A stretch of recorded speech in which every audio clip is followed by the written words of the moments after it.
Oh! Should we head to Boo Boo Pharmacy today? Fingers crossed we learn something useful.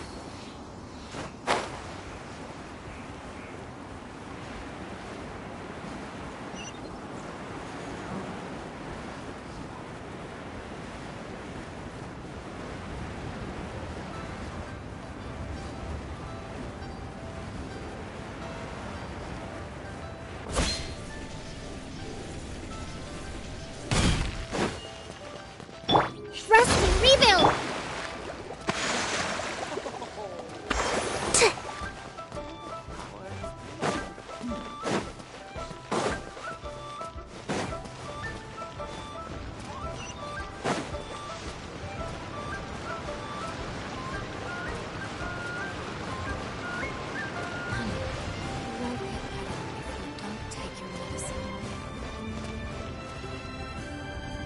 So let me get this straight.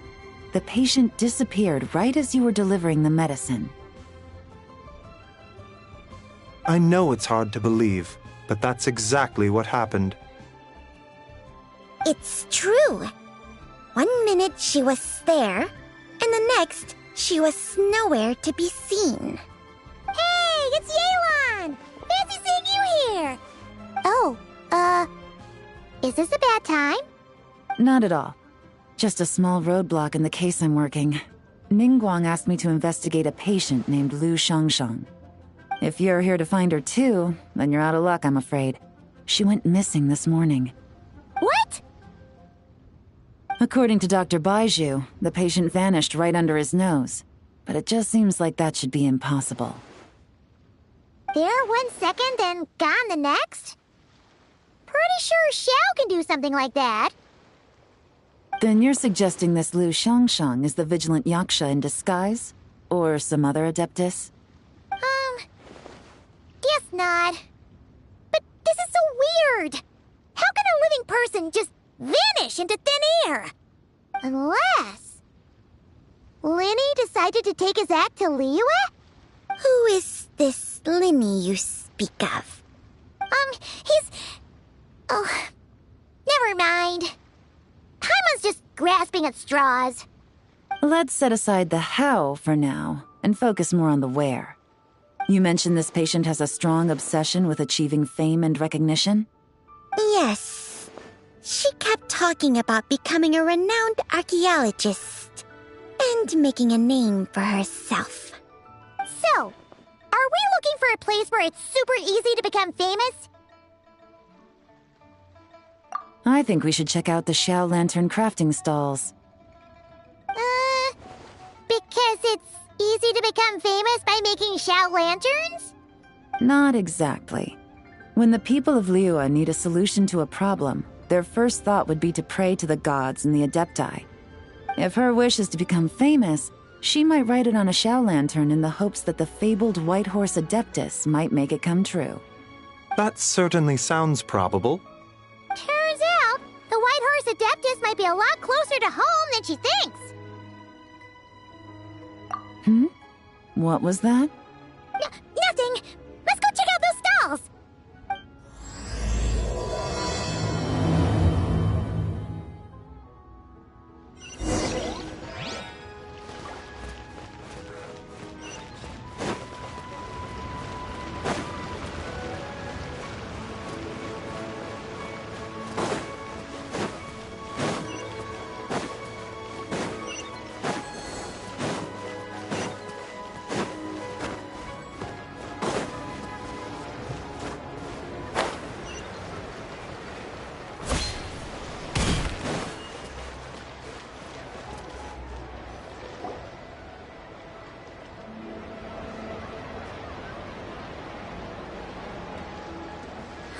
We're here! Still no sign of Lu Shangshang, though. As long as you're patient enough, Paimon, you'll find that hunting down people is no different from hunting boars. We need to blend into the environment, or we risk alerting the target. So as far as everyone here is concerned, we're just ordinary tourists. Oh, okay. If we need to blend in, Then let's make some shell lanterns and write our wishes down, like everyone else. What's your New Year's wish, Yelan? I haven't given it much thought. Oh, and it can't be work-related. You gotta take a break once in a while, right? You're always sticking out this suspect, tailing that criminal, hunting down this gang or that. Which is super amazing and all, but it's gotta be exhausting. Really getting into this, huh? You said to blend in, right? Come on! It's all part of the act! So you gotta think of something! Then, I suppose, it'd be to go traveling the next time I get the chance. Traveling? That's our bread and butter! Wanna join us? Thanks for the offer, but my desk is piled high with reports on your exploits. And that's not quite the kind of traveling I had in mind. I was thinking more the lie down and do absolutely nothing kind of travel. Ah, something a bit more easy and breezy, right? Hey, wait! We know just the place! The Easy Breeze Holiday Resort in Netland. It's super relaxing and full of fun activities. You've got the beautiful ocean and tons of cute little creatures called Asha. Seriously, you gotta go! I suppose I'll have to check it out. Hey guys, happy Lantern Rite! What a coincidence! You here to make shell lanterns too? Well, it's that time of year, am I right? Thought I'd join in on the fun. You can't have Lantern Rite without making one of these. What you gonna wish for? Aw, man, it's kind of embarrassing, but whatever. The truth is, the mighty mythical beasts are seriously struggling with recruitment. So, I'm hoping to find a few apprentices and teach them the art of wushu dancing. Awesome! Shurfugami, here we come! Whoa there, Paimon! One step at a time. I actually need to find people first. Yeah, but Paimon bets people will jump at the chance to learn from you! Well, I wouldn't be so sure. Wushu dancing is super physical and takes a lot of hard work to master, so it's not easy to find people. At this point, if the Adepti can't help me, no one can. I'll do it! Huh? You just said you wanted an apprentice, right? Well, I'm offering. What do you think? Whoa, the White Horse Adeptus works faster than I thought. Traveler, it's her. Lu Shangsheng. Our target! Hey! Didn't you hear me? I said I wanted to be your apprentice! No need to shout. I heard you the first time. What's your name? Step back a bit, Gaming. This person could be dangerous. What? Hey! What are you trying to do? Do you know who I am? Get back! Lu Shangsheng, we have no intention of harming you. We just need to ask you a few questions. Get back, I said! Try to remain calm. If you come any closer, I'll...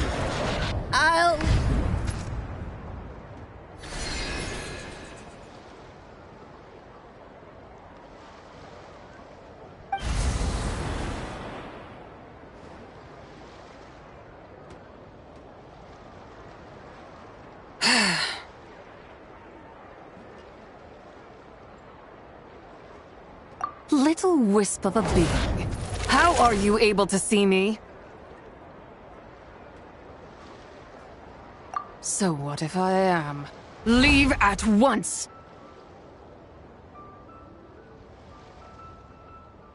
You, a mere mortal, whose own life hangs by a thread, would dare reach for the power of life and death?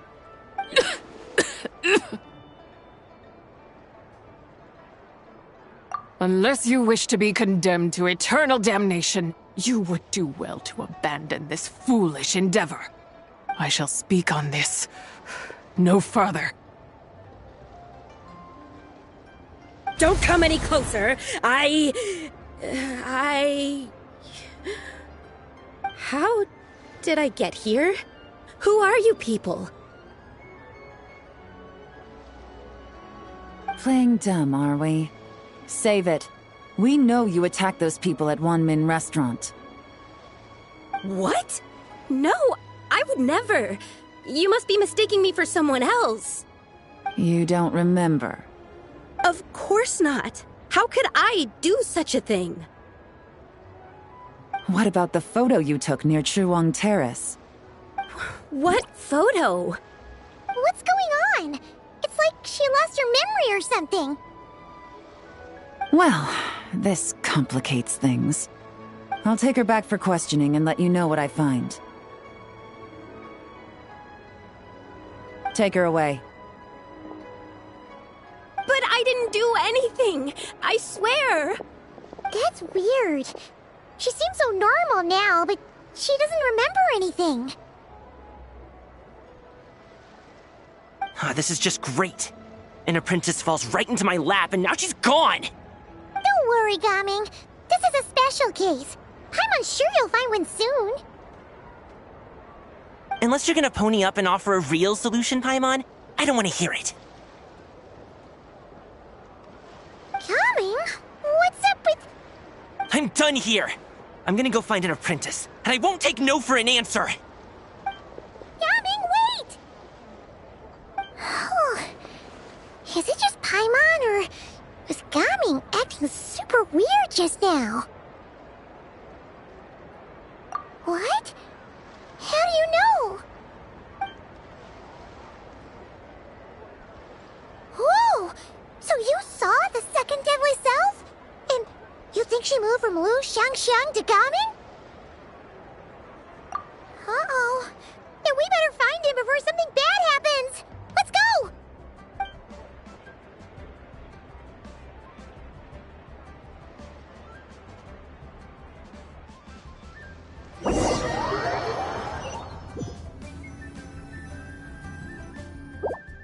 Alas, why must Cloud Retainer inflict such woe upon us, Mooncarver?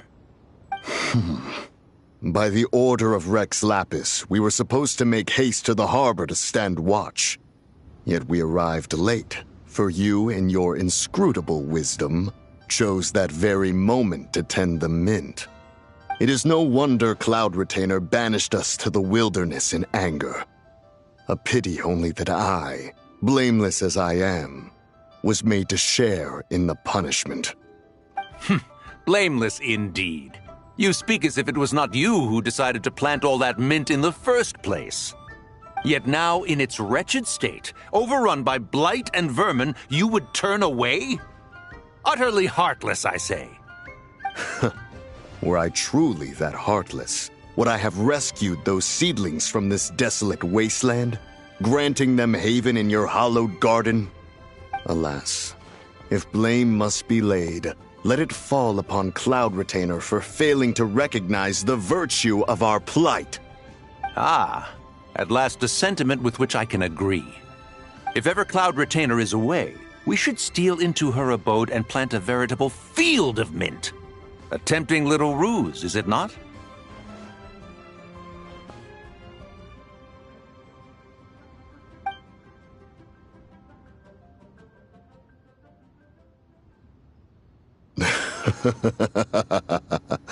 Positively ingenious. Please stop chasing us. Just let us go. Get back here! If you keep running, I'll kill you!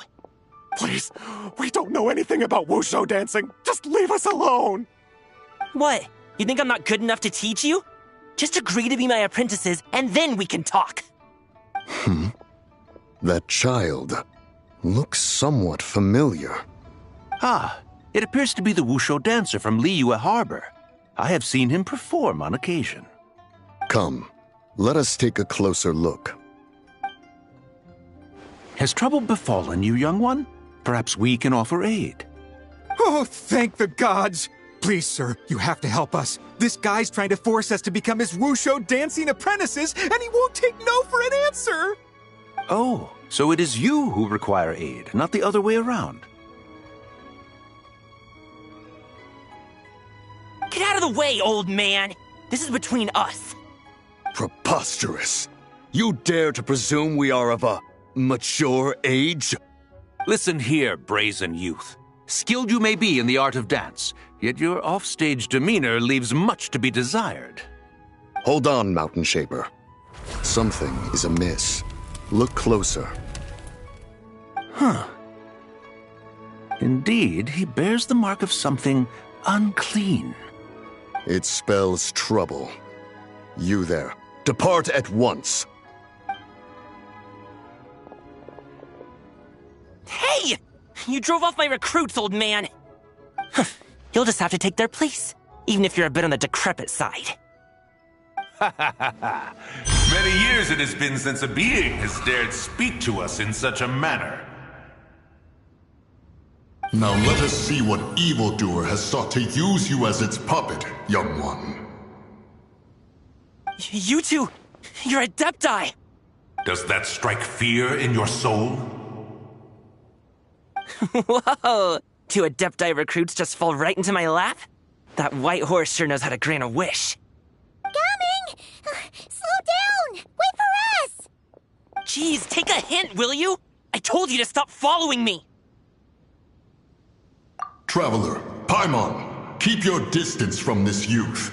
Evil has taken a hold of him. We know! It's one of the White Horse Adeptus' deadly selves!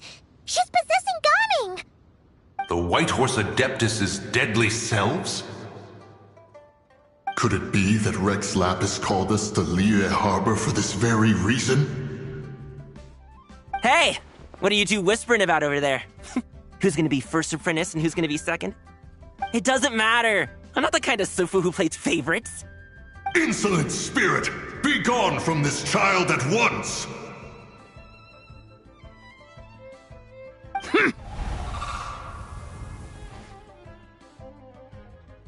Little mite of a mortal. Getting in my way again, I see.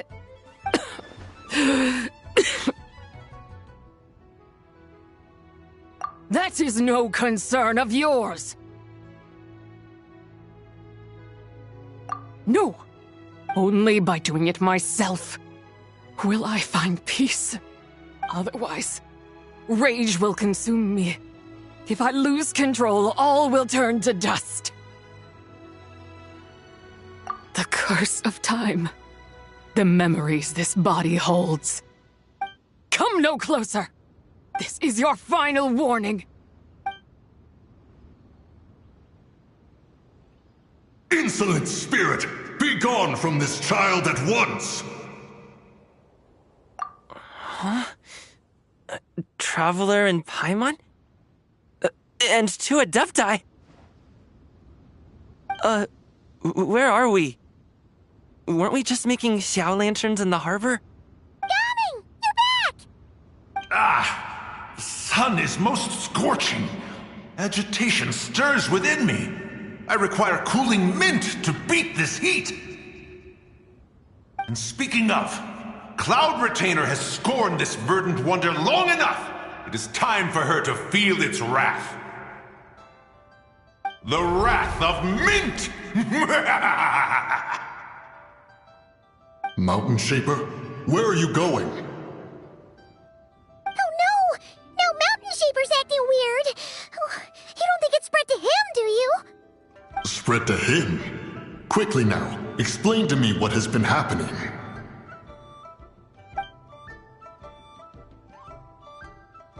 What? Was I really that rude? Jeez, someone get my dad to throw a slipper at me. I'm so... Oh, you okay, Gaming? He is fine. It is simply exhaustion. But to think Mountain Shaper would succumb to something like this, it is most unexpected. So, what do? We can't just leave Gaming like this, but we can't ignore Mountain Shaper either, right? My cultivation level rivals that of Mountain Shaper. Were I to give chase, Zizha would but flee from his form and take refuge in mine. Seek out Streetward Rambler. Cloud Retainer and the Conqueror of Demons should be with her. I shall take this child back to the harbor and join you post-haste. Oh! What are all the Adepti doing together? Rex Lapis charged us with keeping watch over Liyue Harbor should danger rear its head. I dare say this is the very crisis he anticipated. Come, we must devise a strategy before confronting Zizha.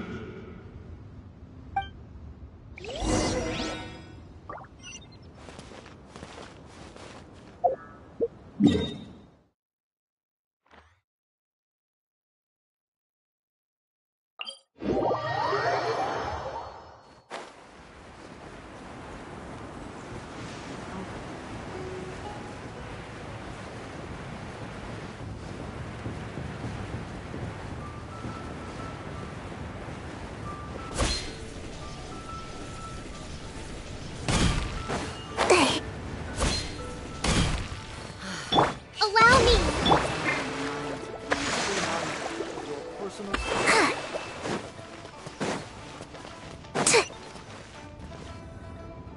The White Horse Adeptus?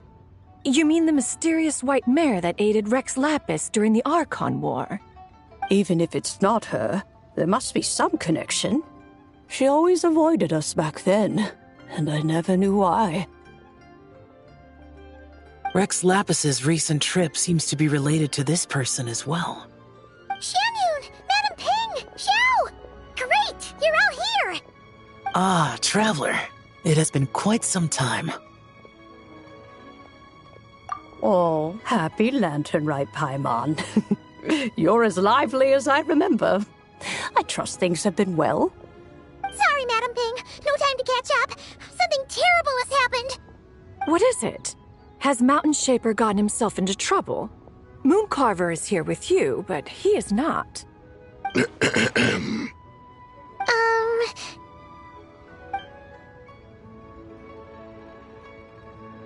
The Wrath of Mint?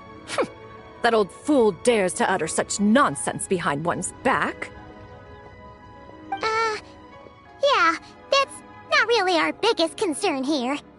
So, even a mere deadly self of the White Horse Adeptus was able to possess Mountain Shaper and affect his mind. No wonder Rex Lapis told us to gather here and await his orders. Mountain Shaper's cultivation is inadequate. He was caught unprepared. Were it one of us, Zizha would hardly have found a vessel quite so ready for the taking. Hey, that's not what you said earlier. Where is Mountain Shaper now? A question that hardly bears pondering. Obviously, he intends to plant mint in the vicinity of one's abode. Ah, then he poses no great threat. We might as well let him be. Once he fulfills his wish, it's possible that Zizha will relinquish him of her own volition. Your ulterior motive is most obvious, Mountain Shaper. You two hope for Mount Outsong to be covered in mint. One can see it clear as day. Not to mention, deadly selves are born of malevolent human desires, and naturally pose a great risk to the form and mind of all living beings. We cannot let this go unchecked. Let me handle it. I have relevant experience and know how to deal with such situations. One has no doubt of that. Yet your involvement would likely end in armed confrontation. In one's own estimation, the time for such measures has not yet come. Before his departure, Rex Lapis knew that Zizha was active in Liyue Harbor, yet told us only to wait. It would seem, then, that Rex Lapis did not believe extreme measures were warranted here. Yes, this is quite a peculiar case. After all, Zizha's possession does not seem to come with ill intent. It's more like she's guiding those she possesses to fulfill their own wishes. There is another matter of import, however. I sense tremendous resentment emanating from her. What could be its source to render her so unable to find peace? She was talking about the White Horse Adeptus memories, right? From what the Traveler said, it seemed like she was about to explode with rage. But why? With Rex Lapis away, if we wish to understand that which occurred in the past, we shall have to ask her directly. She also mentioned the Curse of Time. What could that be about? Perhaps erosion. Indeed. We are of the same mind. I heard that ancient clans in the mountains once regarded the White Horse Adeptus as the daughter of time. It seems there was some truth to that, after all. The Daughter of Time. Cursed by time? Time does not treat everyone equally. The longer you dwell in this world, the more it takes from you. Then what do we do? One has devised a solution. Based on what you have told us, it seems that Suju is in the habit of leaping to a different host when provoked. One's plan is for us to block all escape routes while you confront Mountain Shaper, forcing Suju to reveal herself. Then, if prior experience stands, she will have no choice but to possess you. However, not only are you able to sense it, you are also unaffected by the peculiar state of stasis. In other words, in that moment, you would have the chance to either subdue or persuade her. That is akin to walking straight into the lion's den. Allow me to go instead. Yeah, isn't this plan a bit too risky? Why doesn't Paimon try first? After all, even if she got possessed, it's not like she would pose a danger to anyone. Paimon's wishes aren't all food-related, you know. One would not suggest this course of action if one had any such reservation. Time and again, the Traveler has proved immune to Suju's influence. Consider for a moment why that might be. Oh yeah, that's what the first deadly self told you, right? Perhaps your time in Nodcry left you with the blessing of the newborn moon goddess, Traveler. And this White Horse Adeptus clearly has a profound connection to the moon. Indeed. Indeed. I see. Have you other concerns, Conqueror of Demons? I was just trying to fathom why Rex Lapis left without explaining the situation in detail. But now I think I understand. Rex Lapis entrusted this matter to the Traveler, which means in his estimation, the Traveler must be the key to its resolution. So I have no other concern. I trust Rex Lapis, and I trust you. Then we are all in agreement on proceeding with this plan? Very well. We should depart at once, lest we lose our chance. Let us see whether that old fool truly dares to face one's abode with Mint.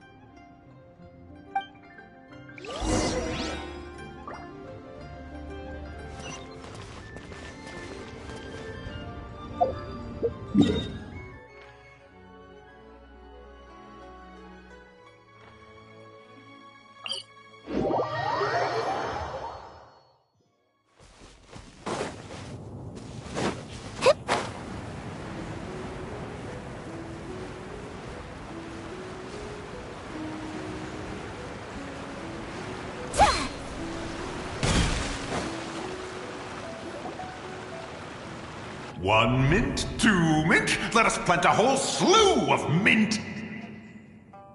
Once I reach 10,000, Cloud Retainer's abode shall be Mount Outsong no more, but rather Mount Mintsong!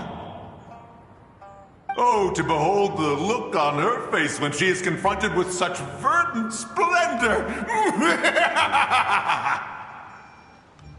Mountain Shaper, you dare disturb the tranquility of one's abode!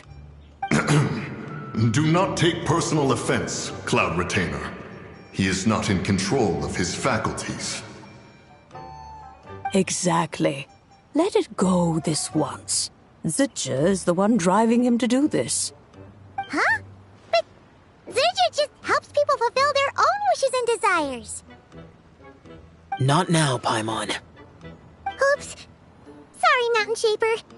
Paimon might have just thrown you under the bus. When he wakes up, we shall have words. Everyone, to your positions.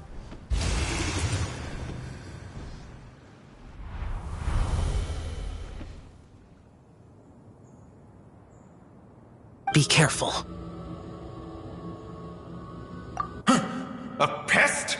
I must catch it! Again!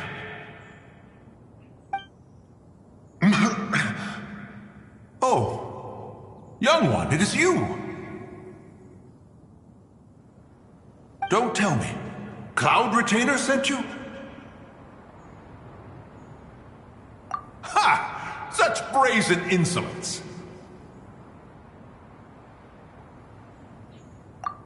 Such presumption. Such boundless avarice. That wretched adept's impudence knows no end. If she dares lay a finger on my garden, I shall smash her cuisine machine to pieces! You think I am one to fold so easily?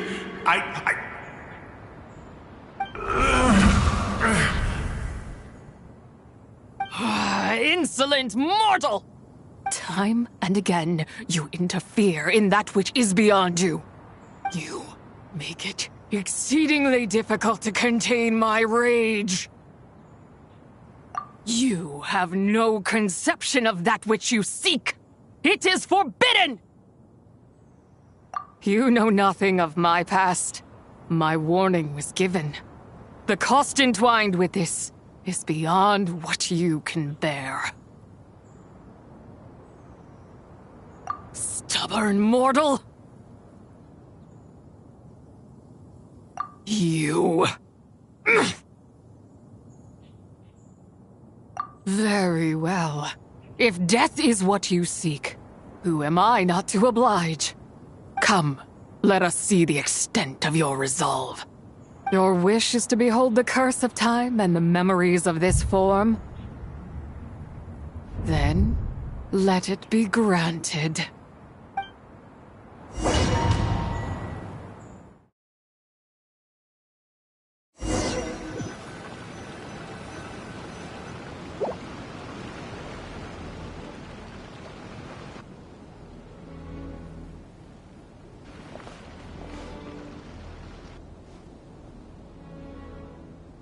You who seek death, stand before me.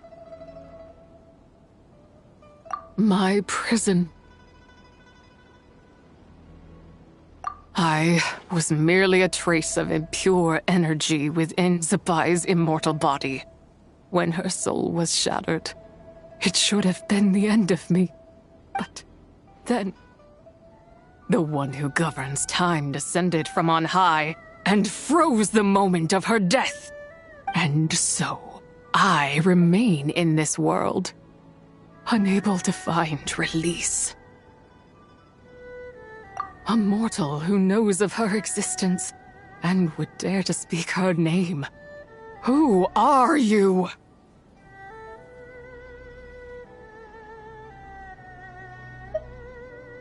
Help.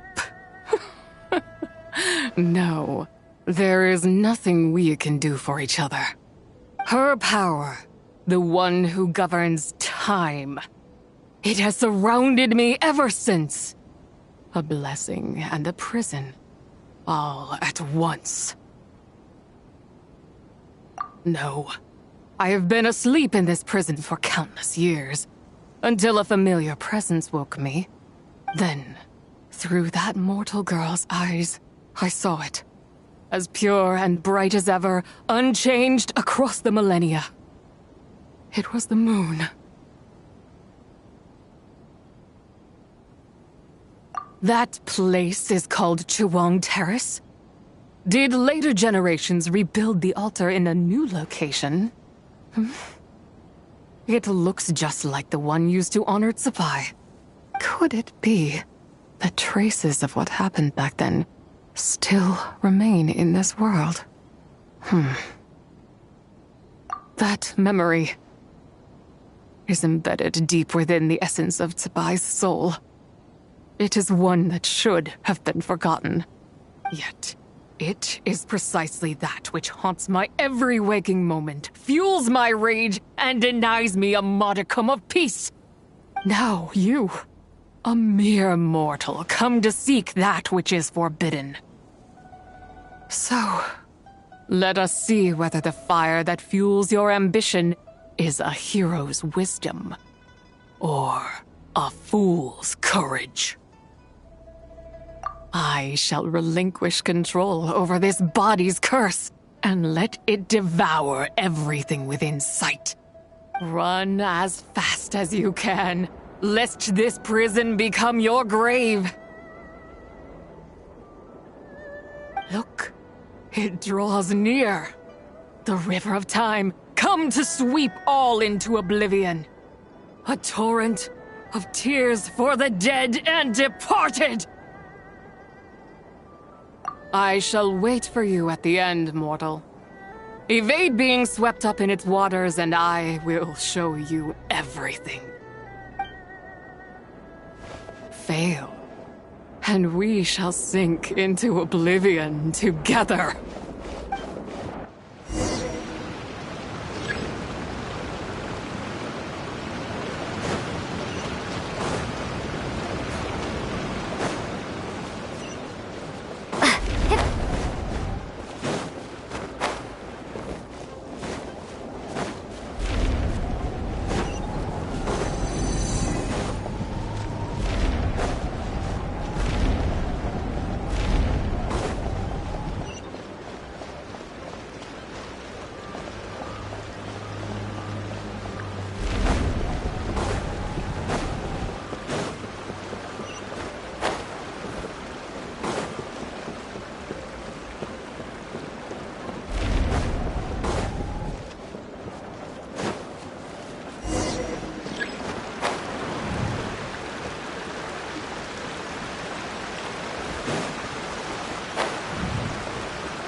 I did not expect that you would make it to the end. Yes, it would seem even time cannot hold you back. In that case, perhaps this truth is one you can bear. Come, let your wish be granted.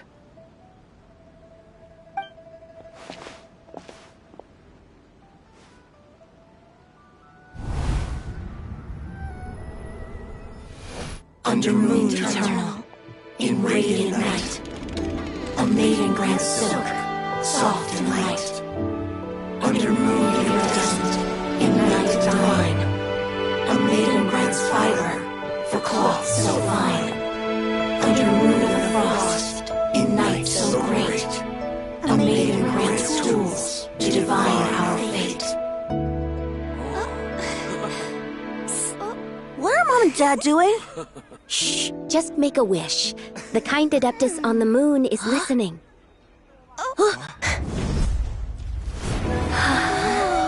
Look, it's Lady Tsubai. Wow! Lady Tsubai? Is she powerful? Of course. She taught us how to grow grain and beans, millet and rice, how to peel hemp and reel silk, spin thread and weave cloth, how to cut stone and build houses, cast bronze and forge tools. According to Mom and Dad, the Adeptus Tsubai is the god of soil and grain, who blesses our land and its crops. Huh? Lady Tsubai's leaving! It's all right. We just have to wait till next year. She'll be back.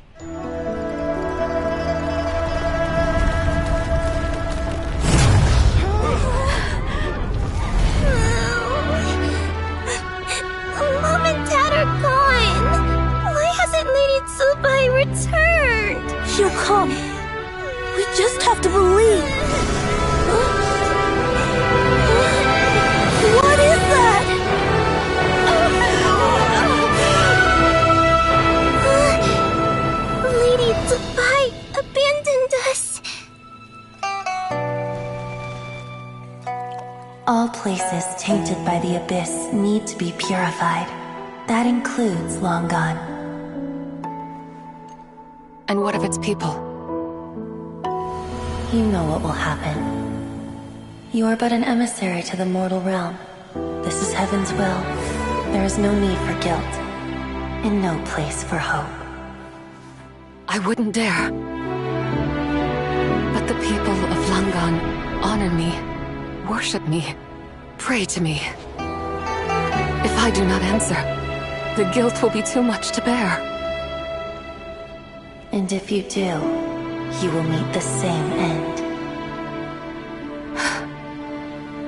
Then as their god, I shall die among them.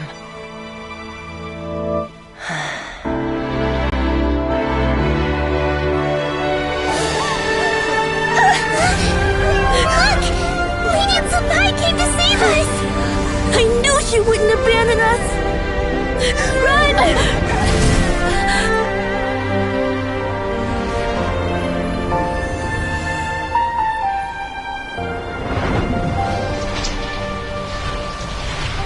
You have done enough.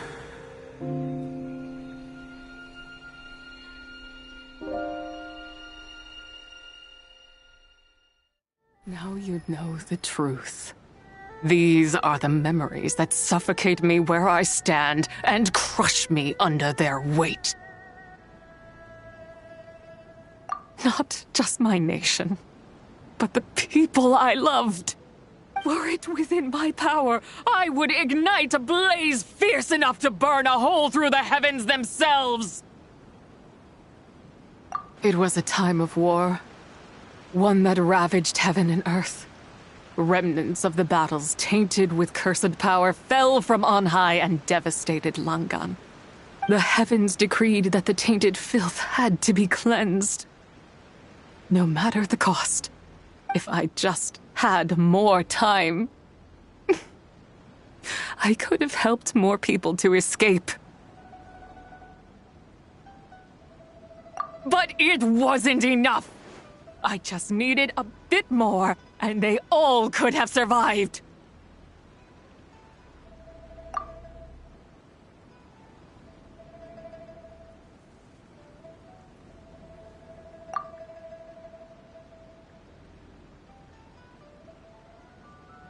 I never imagined there would come a day where I found peace. So long this rage has been within me. Yet here in this moment, it has stilled at last. Thank you. If you wish to bring Tsubai back to life, mortal, then you may take the part of her soul that lives in me. Just remember, from this moment onward, the fate of Langan's fallen rests on your shoulders, and that cannot now be changed.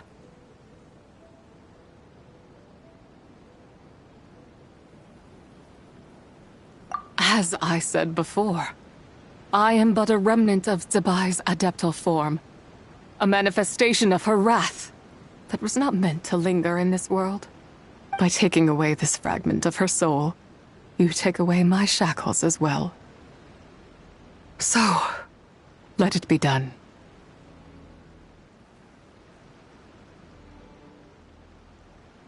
Ah, it's your turn to grant one of my wishes, is it? Very well. In regard to my fate, and that of Langan's fallen, I know there is little I can demand of you.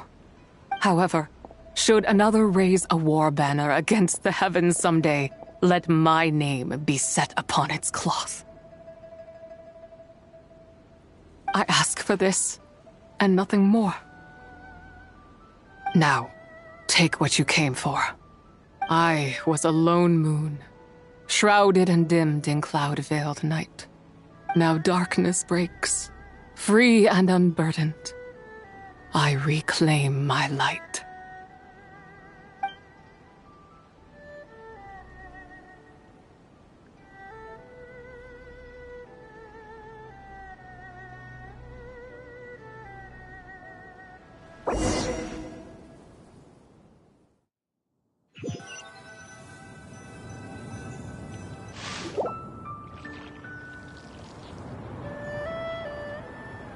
think I am one to fold so easily? Ah, young one. What brings you here? My, what exquisite mint seedlings. Was it you who planted them? I had not taken you for one so versed in the horticultural arts. I must insist that you visit Mount Hulao. There is much we could learn from one another. Ah, but this is Cloud Retainer's abode. She does not appreciate the verdant wonder that is mint. We should leave at once. If she sees us here, there is little I can do to protect you. You weren't? Was it Mooncarver then? My, what nerve he has. What? Looks like Mountain Shaper is back to normal. Has the matter with Zizhi been resolved then? Wow, that was fast. That took, what, like, a second? A second to us, perhaps. But for the Traveler, I imagine it felt much longer than that. One's plan was most successful then. And you're all right, Traveler. You don't feel strange in any way? Well, sounds like good news all around. I'm glad this matter is resolved. What is this matter you speak of? The possession of that mortal child? The matter of Zizhi may have been resolved, but there is another that is far from over. The mint you planted around my abode. Perhaps you have a moment to spare for a little chat, Mountain Shaper.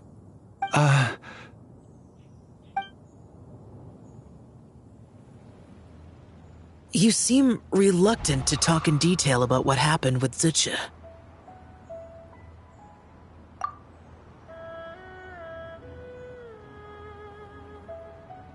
Don't worry. I won't ask you to reveal her secrets to me. And I doubt the other Adepti will either. Huh? You don't want to know what happened? The expression on your face. I know it well, Traveler. It's one I've seen Rex Lapis wear on many occasions. Whatever you learned, it must be too heavy to share. But you're okay, right, Traveler? That deadly self didn't hurt you, did she? Well, as long as you're not hurt, Paimon doesn't need to know anything else. Even so, I hope you feel like you can entrust me with it. If I learned anything from our time together, it's that one should not have to shoulder such a weight alone. Not to mention that certain knowledge brings danger in its wake. I would never want you to feel forced to be the sole keeper of such secrets. Yeah. Kinda like how one person can't finish a whole slime, you know? Better to grab a bunch of friends and eat it all together. Exactly! Wait, no! Paimon's just saying we've got loads of friends who'll be more than willing to lend an ear.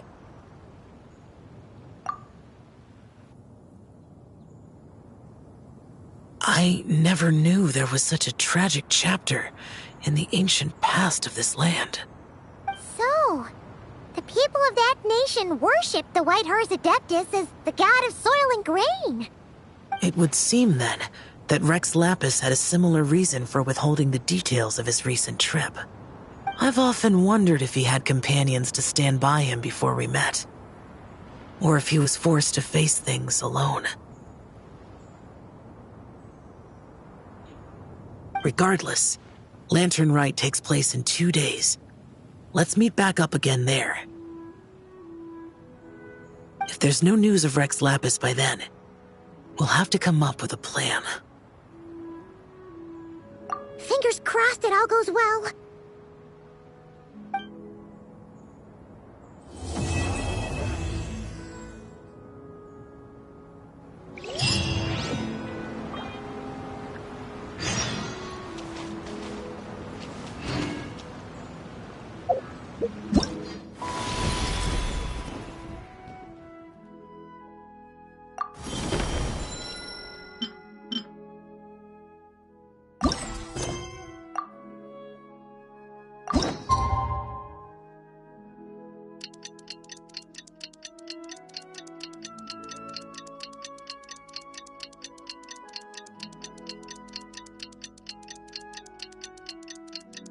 It's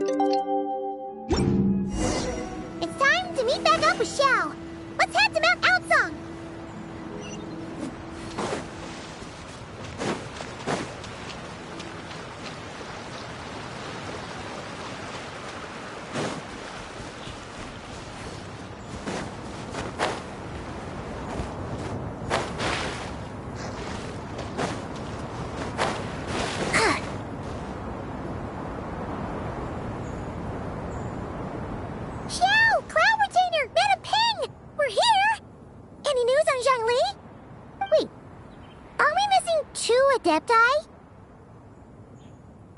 Well, Shenyun banned Mountain Shaper from Mount Outsong for 3 days. Oh, then what about Mooncarver? The scheme to plant mint in one's abode was one those two fools devised together? And when it comes to punishment, one does not discriminate. His banishment ends in 3 days as well. Wow, that's pretty harsh, Cloud Retainer. Let's get down to business. We have news of Rex Lapis. Huh? Isn't that... Yes, Rex Lapis's Geopillar. It descended from on high this morning. He must have sent it for a reason, but it does not respond to our touch. So, what does it mean? Is he in trouble? Not necessarily. It could be a message only a specific person is meant to receive. Traveler, you alone spoke to Rex Lapis before he left. Oh, so it must be for the Traveler. Give it a try.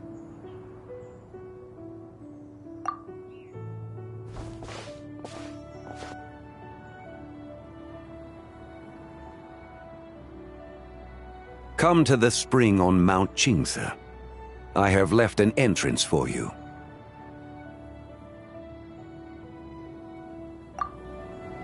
Well?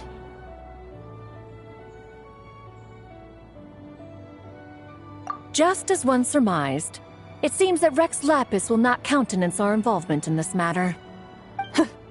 That would not surprise me in the slightest. He's always had a soft spot for the Traveler, after all. But be that as it may, we have served Rex Lapis for millennia now. In other words, I'm sure this has nothing to do with favoritism. He's probably just trying to protect us. That's right. So you mustn't let your guard down, even if Rex Lapis is by your side. Alright, let's get going. We'll try not to keep you all waiting.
Keep your eyes peeled. He should be around here somewhere.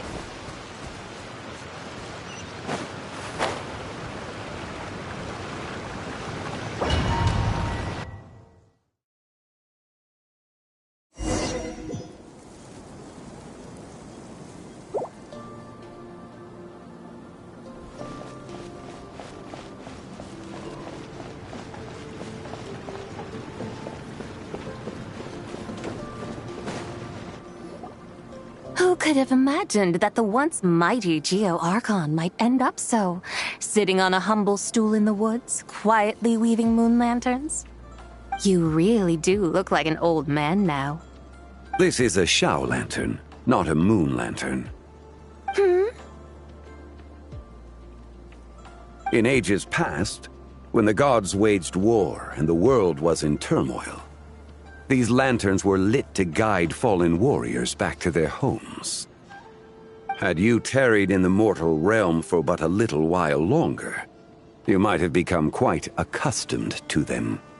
Even so, it bears such a striking resemblance to the moon lanterns they used to offer up to the heavens. Could this truly be mere coincidence? Perhaps in some sense it is, yet in another, it isn't. For instance, who is to say that some of Langan's magnificent jade did not become part of the very foundations upon which Liyue Harbor now stands? It is conceivable that this ritual was transmitted in such a manner too. Now, let's not let ourselves get carried away. For all its splendor, do not forget that, in the end, even Langan could not escape its heaven-sent fate. Alas, it is just a pity that the little creatures of this world may never again lift their eyes to the moon, even should misfortune befall them. But you, Geo-Lord, now that you rule this realm, why take the trouble, not to mention the risk, to visit one who bears such profound guilt as I? Are you not afraid that you might be sullied by the curse of time that was laid upon me? There is no risk to speak of. At least, not in comparison to that which you took when you defied the heavens all that time ago. As I have stated, time and again, it was not I who defied the heavens. Geo-Lord, the ancient affairs of Langan have nothing to do with me, for I am but one of her deadly selves, severed before her demise. My name is not Zebai, but Zichao. Surely you did not take us for one and the same solely on the basis that we may all assume the form of white horses? Sorry to break it to you, but you seem to have found yourself the wrong white horse. Anyway, do tell me, what urgent matter brings you here?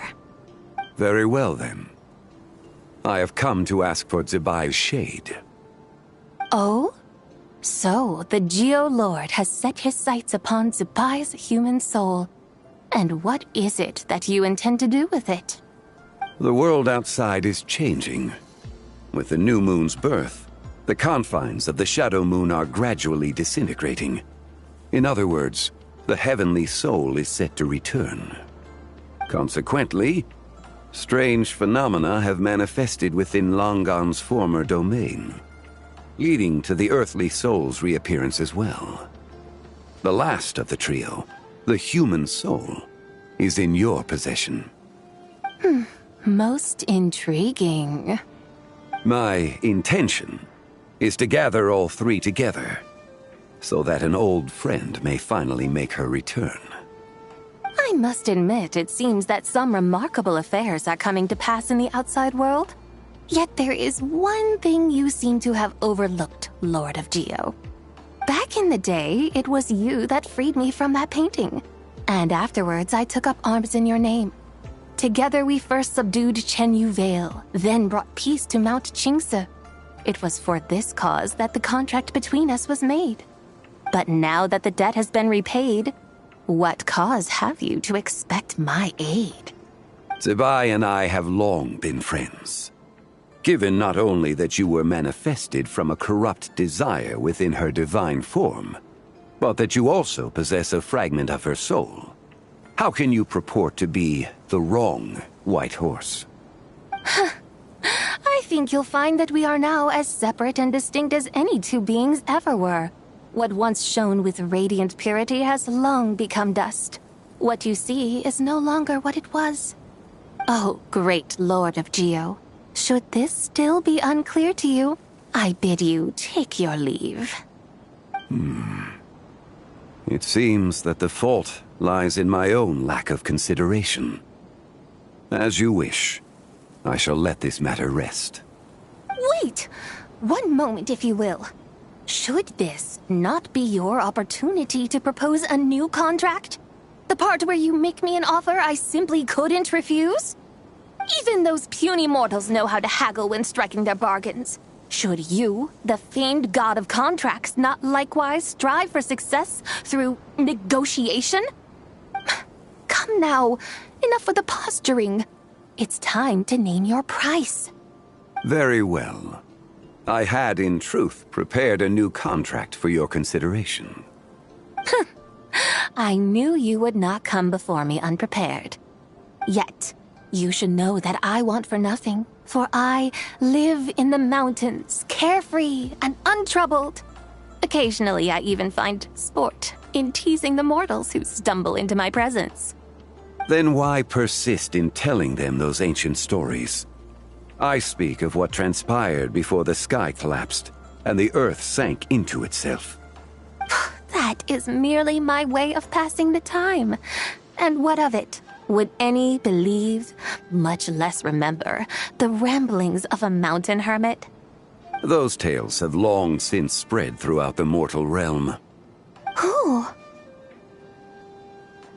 Should my words prove insufficient, I invite you to see the world for yourself. To this end, I have found you a pair of trusty guides. The Lantern Rite is presently underway in Liyue, and should prove quite intriguing for you. So this, then, is the contract you have prepared for me? Indeed it is.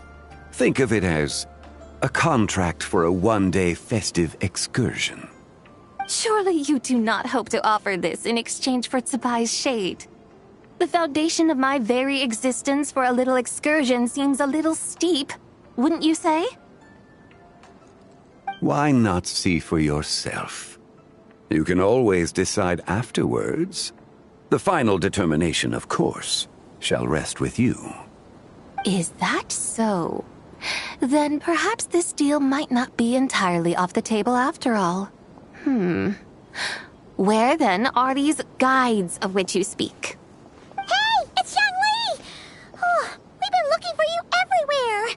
We thought you might have gone missing. You're here. So these are my guides. Well, well. They certainly look the part, I'll give you that. Guides? Oh, you poor innocent little creatures. The benevolent Lord of Geo has sold you to me, which means that for the rest of this day, you belong to me. Sold us to you? Just what have you gotten us into, Xiangli? The situation is not quite as dire as that would sound. I ask only that you accompany my Adeptus friend on a tour of Liyue. I would suspect that depends on how well you entertain me. Entertain you? Let us start with this Liyue harbor of which I have heard so much.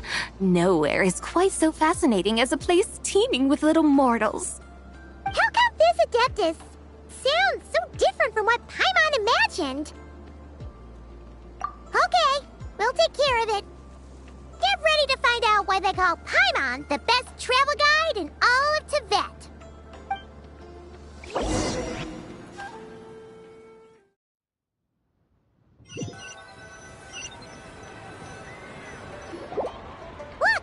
We've arrived at Liyue Harbor. Not only is it Tibet's busiest port, it's also the beating heart of Liyue. So, dear Madam Adeptus, where would you like to go first? With humble fare and wine to sip, in comfort clothed and soul at ease, one eats, and all the heart's ills cease. So we're heading straight for the good stuff? Well, you're in luck, because Paimon's an expert when it comes to food. There are two main cooking styles in Liyue. Li cuisine, which is all about mountain delicacies, and Yue cuisine, which is centered on seafood.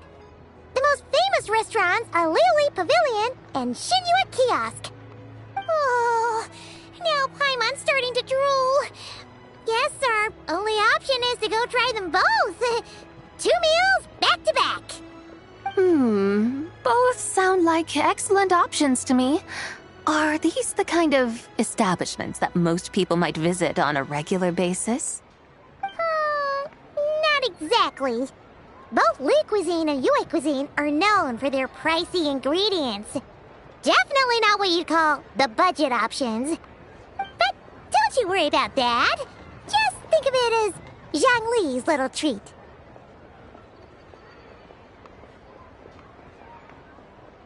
Come on! Aren't you supposed to be pals with Hu Tao? I'm unsure we can afford to spend a little more of her mora at least. Hey! All Paimon wants is to provide our Adeptus with the best possible experience here. Don't you want that too? Both certainly sound like worthy choices. Just now, though, I happened to see a porter pass this way. Where might individuals like him go to eat? A hungry porter, huh? Oh! Paimon knows just the place! Yep. Nothing fancy schmancy there. Just tasty dishes made with simple ingredients in a variety of different styles. Most importantly, it's great value for money, too. No wonder everyone loves it, huh? Oh, and the owner happens to be a good friend of ours, too. One mean restaurant. Yes, even the name itself feels lively and down to earth. All right, let's make it our first stop. Yippee! That's a great choice, too. Alrighty, let's head over there right away. Paimon can't wait to dig in. Wamin Restaurant, here we come.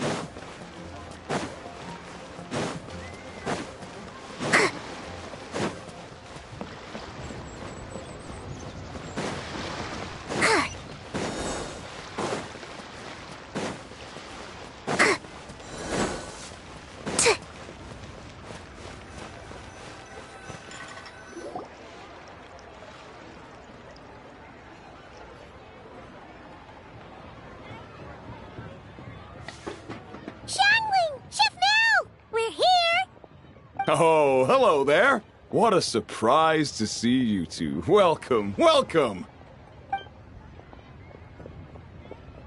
Hey there, Traveler and Paimon. We're a little busy today, so grab a table while you still can. But I don't think I've met this lady before. Is she a new friend? You could say that. Oh, I see. Well, hey there. A friend of the Traveler's a friend of mine, too. Don't worry, we'll take good care of you. Just order whatever you want, it's on the house. By the way, I'm Zhangling. I cook here at Wanmin Restaurant. What's your name? Miss Zhangling, have you ever heard of the White Horse Adeptus? Of course. What about her? I am her, and she is me. Huh? You mean you're an Adeptus? Oh, you young'uns crack me up. Come on, Xiangling. You've got to keep up with the times. Haven't you heard of cosplay? It's like a role-playing game where you dress up as famous characters and pretend to be them. Seriously, it's all the rage, and it looks like this young lady is quite the expert. Your friends sure keep their fingers on the pulse, huh, Traveler? Wow, Dad. Didn't know you were so tuned in. But how come I haven't heard about it? You gotta listen to our customers. Didn't I tell you to spend less time chasing after wild vegetables and more time making friends? You're even more out of touch than I am. Hey, I like making friends too. Isn't that what I'm doing right now? Anyway, even if it is just a costume, is it alright if I still call you White Horse Adeptus? Of course it's all right. because that's exactly who I am. Okay. I can see you're really committed to the role. How about I call you the real White Horse Adeptus instead? In that case, you can call Paimon the real Traveler. Yeah, right. You could have at least switched outfits. Puny mortals. Nevertheless, I suppose it might be amusing to indulge in your little charade, for a while at least. All right, go grab yourselves a table. I'll come take your order in a bit.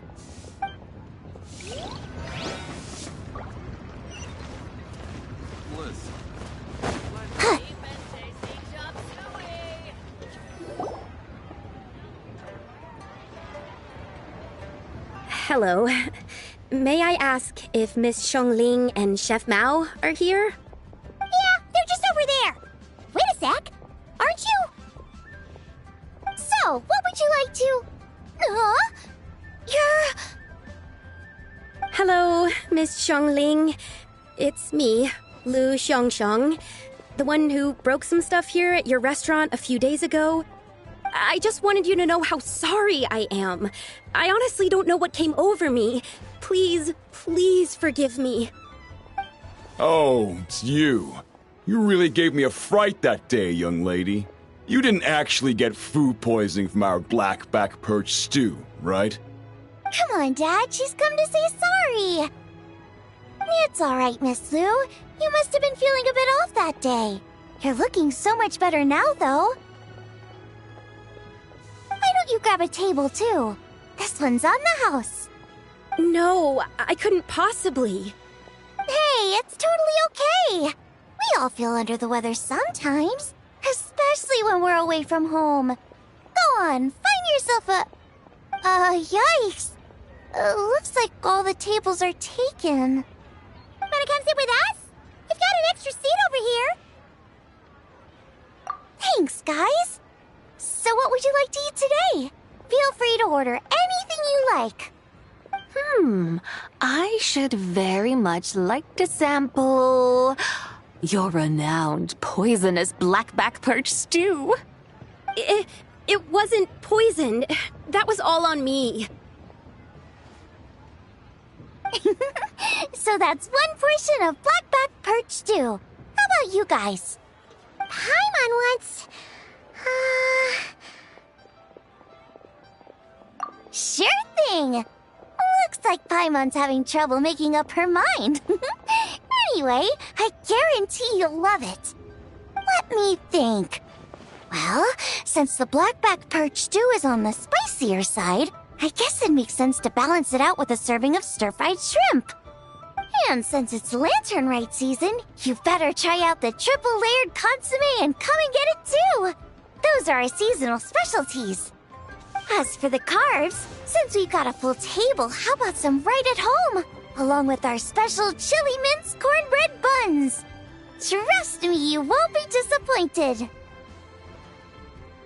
Then for dessert, I'll whip you up some Lucky Snow Delight. I just came up with it a few days ago, and I can't wait for you to try it.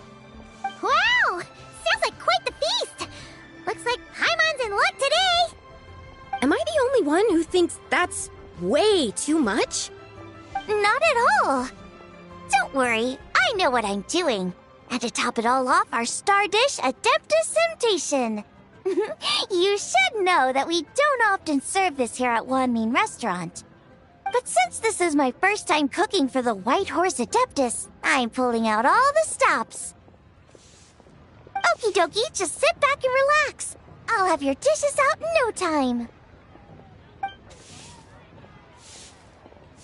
Hold on. Did I just hear Miss Xiongling mention the White Horse Adeptus? You did indeed. And you're looking right at her. That's a joke, by the way. She's cosplaying. Oh, I see. Phew, almost believed you there for a moment. Tell me, little one, what business might you have with the White Horse Adeptus? It's a long story. Basically, a while back, I took part in an archaeological dig over at the chasm. While we were there, we discovered a number of relics. Our findings show that they date back to the era of Long Gone, an ancient nation whose people are said to have been the ancestors of some of the modern-day inhabitants of Chenyu Vale.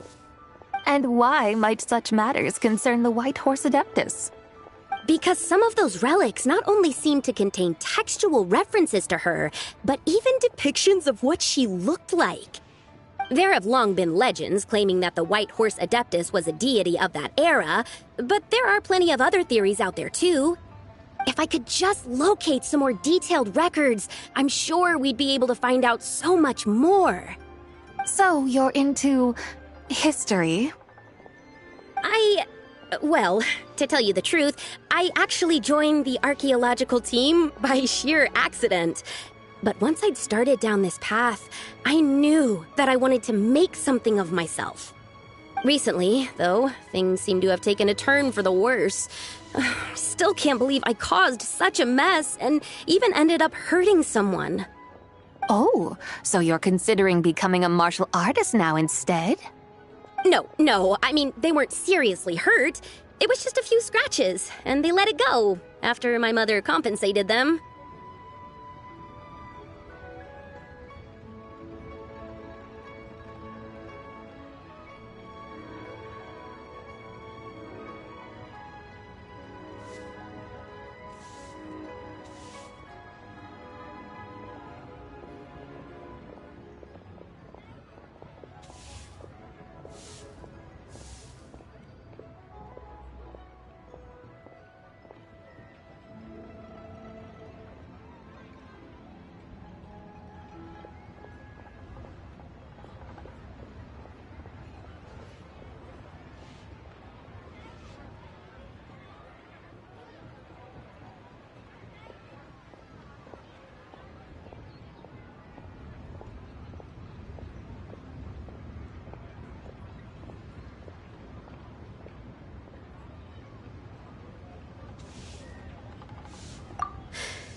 Either way, my career is pretty much over.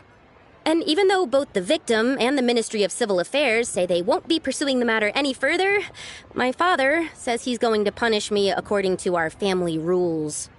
But family rules? Yeah, he's decided to ground me.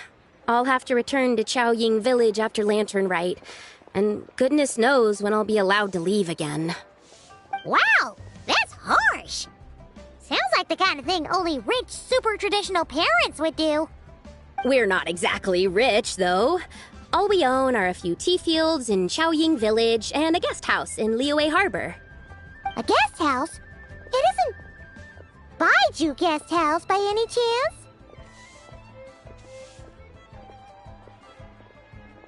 Yep, he's my grandfather. So, you've heard of the guest house before? Small world, huh? Come to think of it, didn't Boss Lu mention something about hoping that the White Horse Adeptus would show up and let her divine power be known? Sure, but Paimon's guessing this wasn't exactly what he had in mind. Little one, it sounds to me that your family is rather well off after all. What then drew you to archaeology? Why subject yourself to such unnecessary hardships? Even if I stayed at home, there's no guarantee I'd lead a nice, easy life. Just look at my father. Recently, my grandfather put him in charge of the guest house, and he came up with a bunch of ideas right away, starting with changing its name. That didn't turn out well, though. My grandfather yelled at him for days, even calling him a bad son, and they still haven't let it go. Oh! Paimon thinks we might have heard about that, too. Long story short, being dependent on others is never fun. You just end up being completely under their thumb.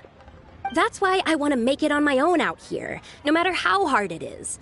After all, as the saying goes, to rise above others, one must endure the hardest of hardships.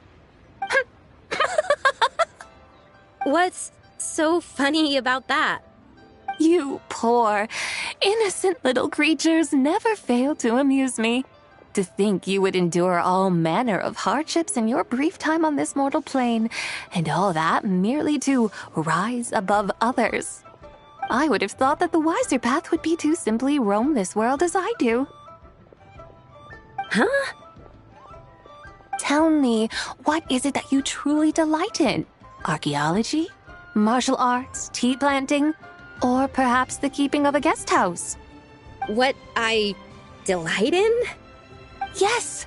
Surely there must be something you don't find quite so exhausting. Whatever delights you should not feel like a burden. But do things like that really exist? Of course! Take Miss Xiangling, for instance. I defy you to detect even a hint of hardship on her face when she wields her walking spatula. So, since it seems you are resolved to tread the rocky path, you should strive with all your might to pursue that which brings you delight.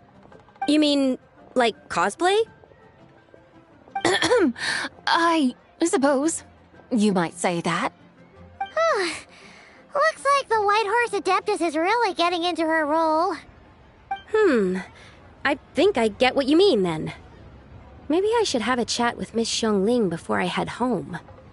Okay, everyone. Sorry to keep you waiting. Here's your food. Wow. It all smells so good. Oh, finally! I get to try that famous poisonous stew. Hey! Didn't you hear what Shang said? It wasn't the stew. If anyone's to blame, it's that other you.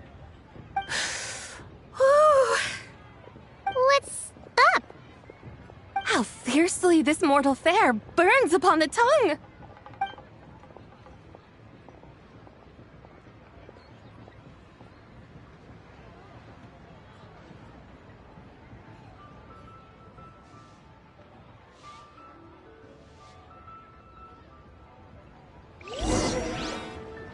Leo's really got a lot going on.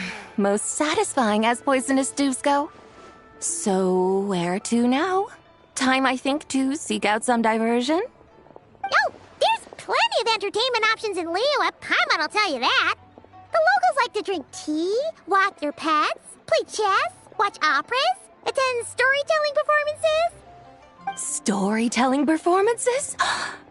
You know, like listening to people telling stories. They're usually based on old Liyue legends, just like their operas. Stuff like the Divine Damsel of Devastation, Through the Eyes of a Dragon, or the Sanctification of Tao Do. What about the story of the bright moon that sits in the sky above us? Paimon doesn't think she's heard that one. Still, the moon does come up quite a lot. It's even in the name itself. The Yue in Liyue actually means moon. Since we're on the subject, you like telling stories yourself, right? Why don't we go check it out? In that case, I'll have to trouble the two of you to lead the way. Awesome! Let's go! Third round knockout, here we come!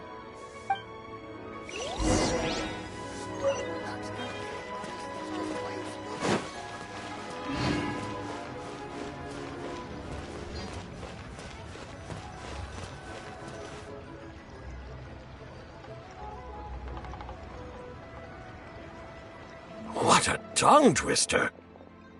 I'd have made a complete fool of myself if I tried to say it on stage without practicing it first. Huh! Call yourself Iron Tongue, Tien. Wobbly Tongue, Tien, more like.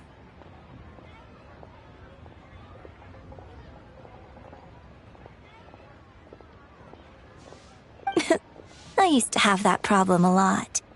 But if you just take your time to grasp the meaning and commit it to memory, you'll be able to say it smoothly in no time.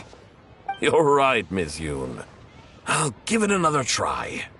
Hey, Yunchin! Fancy seeing you here! What are you two talking about? Ah, Traveler and Paimon, we meet again. And who, may I ask, is this? You may call me the White Horse Adeptus. The White Horse Adeptus? She's not really an Adeptus. I see. Well, it certainly looks like a lot of fun. Oh, funny you mention it. This type of thing is actually something I'm quite familiar with. Once, to perform Through the Eyes of a Dragon, I decided to imagine that I was Rex Lapis himself. It was the only way to truly inhabit his mindset and understand his resolve to quell those demons. Sounds like you just wanted an excuse to feel all big and powerful. Hey, you just don't understand how inspiration works. You're one to talk. Paimon's traveled all over with the Traveler, and she's seen things that would make your jaw drop. All right, then. Since you claim to be so knowledgeable, why don't you prove it by reciting an ancient poem? An ancient poem? Which one? Ha! See? You mean to tell me you've never even heard of the ancient poem called An Ancient Poem? What kind of a title is that? Quit teasing, Paimon. We only just found out about that ourselves. He's talking about the writing on those ancient relics. When we first saw it, we couldn't figure out what it all meant. So in the meantime, we decided to just refer to it as an ancient poem.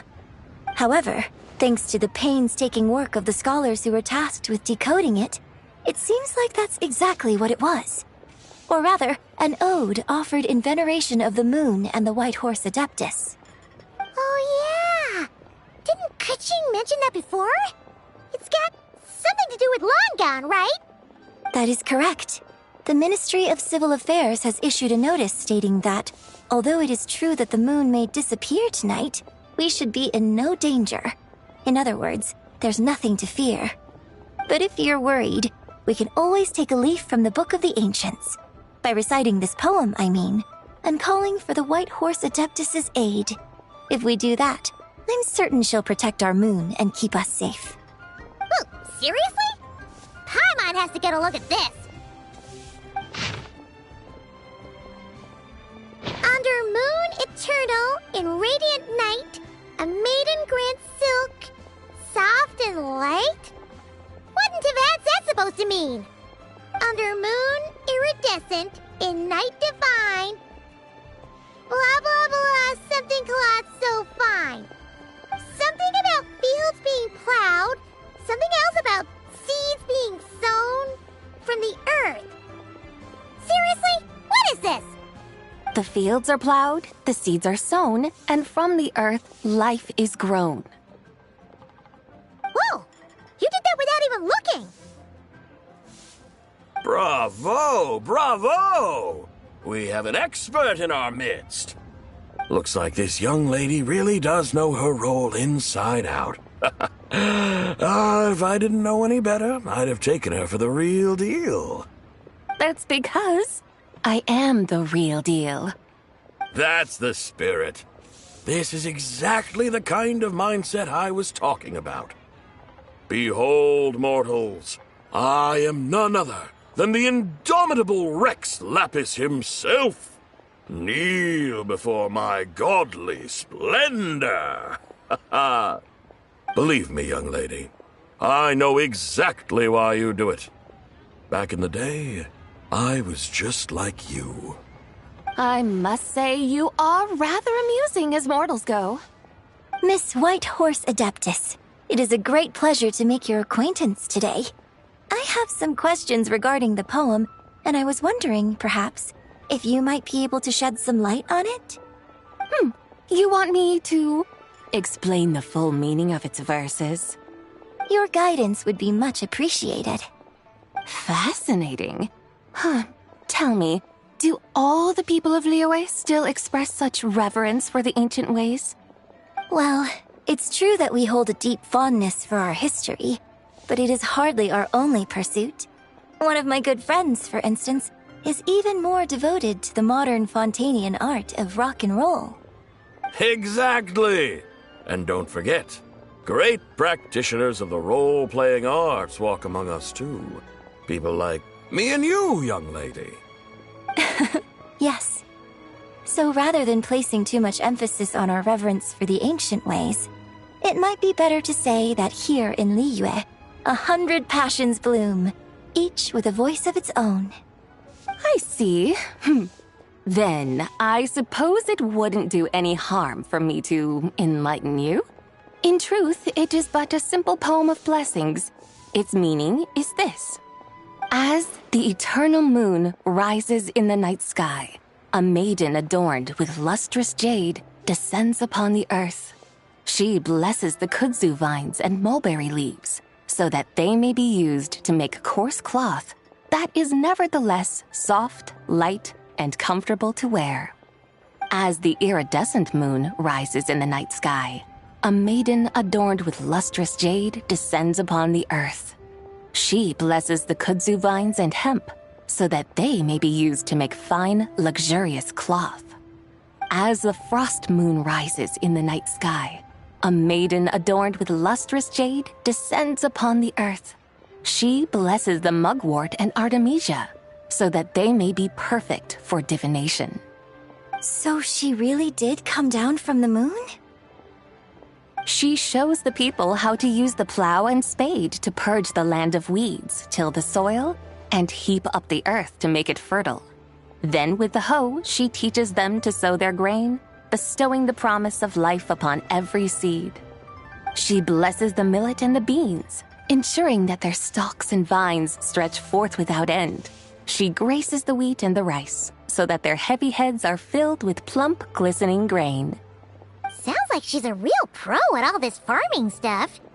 The fruits of the field are harvested and brewed into sacred wine for honored guests. This we reverently present to the divine maiden, with every ceremonial step flawlessly observed, so that she may witness the depth of our piety and respect. Oh, divine maiden, how can your graceful presence in the sky not seem like that of a fairy descending from the heavens? Oh, divine maiden, how does your pure and radiant form not resemble the guardian spirit of our land? I send my heart's desire, ascending to the heavens, beseeching you to grant us good fortune and blessings in the coming year. Huh? So, that's what it's supposed to mean? I find myself speechless, moved beyond the power of words to convey. Oh, young lady, you have shown me the heights to which a true role player might aspire. A truly remarkable performance. I did not anticipate that anyone could unravel this poem with such depth and clarity, and so soon after the Ministry of Civil Affairs notice, too. I'd even begun to consider myself somewhat versed in the matter, but as they say, there's always someone more knowledgeable out there. Allow me to extend my thanks to you, Miss Whitehorse Adeptus. You are far too humble, young one. I must confess, it is I who have been surprised, not only by you, but also by this Liyue harbor of the present day. Ah, so you're not from Liyue. And what, may I ask, has surprised you about it? Oh, it's nothing really. Just some old memories scattered here and there. Very well, my guides.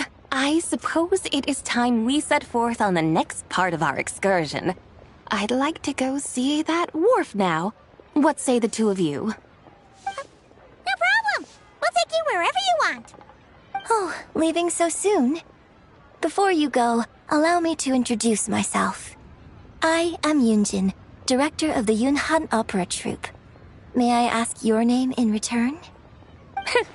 My own name is scarcely worth mentioning, but since you asked, perhaps I'll tell you the title of that poem instead. Huh? So, it isn't actually called an ancient poem? Of course not. Its real title is Odes of Long Zabai. Odes of Long Zabai. All right then, until we meet again.